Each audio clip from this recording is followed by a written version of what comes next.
Assalamualaikum warahmatullahi wabarakatuh. Bertemu lagi dengan saya Vinky Juni Anelia. Dalam video kali ini saya akan membahas mengenai bagaimana perspektif ekonomi Islam tentang Bitcoin. Seiring dengan perkembangan teknologi, kita semakin dimudahkan dalam melakukan berbagai macam hal. Salah satunya adalah dalam bertransaksi. Salah satu produk kemudahan dalam bertransaksi adalah lewat Bitcoin. Nah, apa itu arti Bitcoin?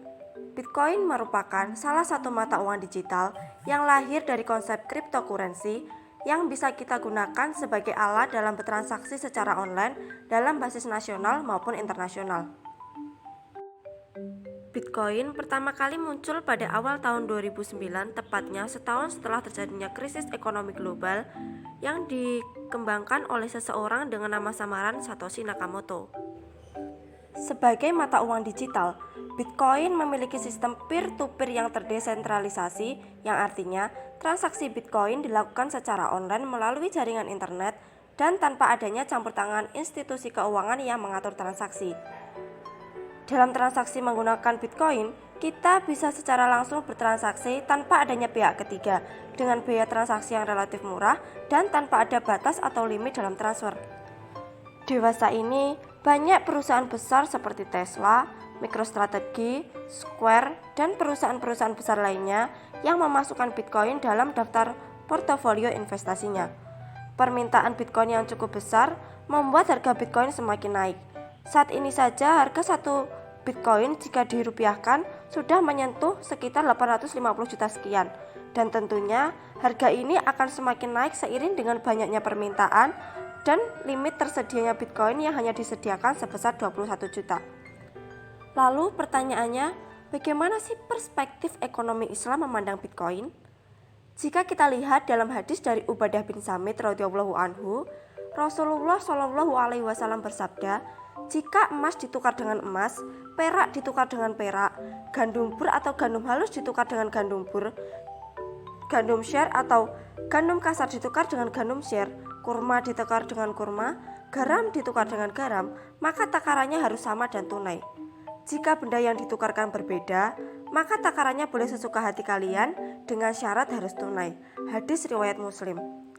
Jika kita hubungkan Bitcoin dengan hadis tadi, maka Bitcoin harus ditukar dengan Bitcoin, sama seperti emas yang harus ditukar dengan emas dan perak yang harus ditukar dengan perak.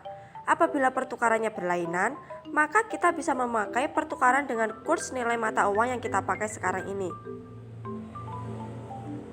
Lalu, dihubungkan dengan fatwa dari DSN MUI, transaksi jual beli yang diperbolehkan memiliki 4 ketentuan.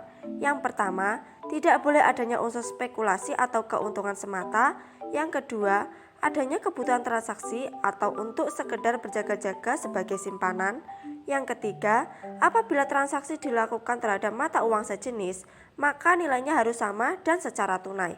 Dan yang keempat, apabila berlainan jenis, maka harus dilakukan dengan nilai tukar atau kurs yang berlaku pada saat transaksi dilakukan secara tunai. Namun, jika kita melihat dari sisi yang lain, sebagian ulama berpendapat bahwa jual beli Bitcoin itu tidak diperbolehkan dalam Islam.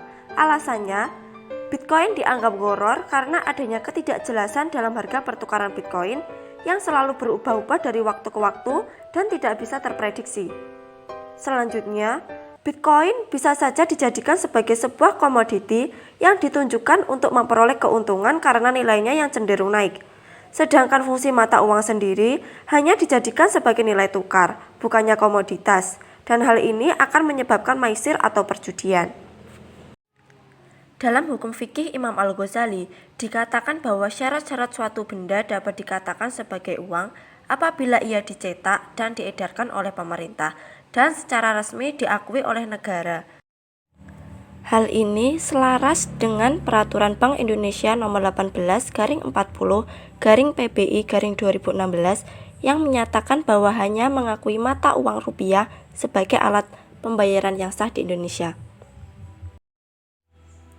Jadi, sebagai masyarakat muslim yang tinggal di Indonesia, kita harus bijak dalam menggunakan mata uang digital, salah satunya seperti Bitcoin ini.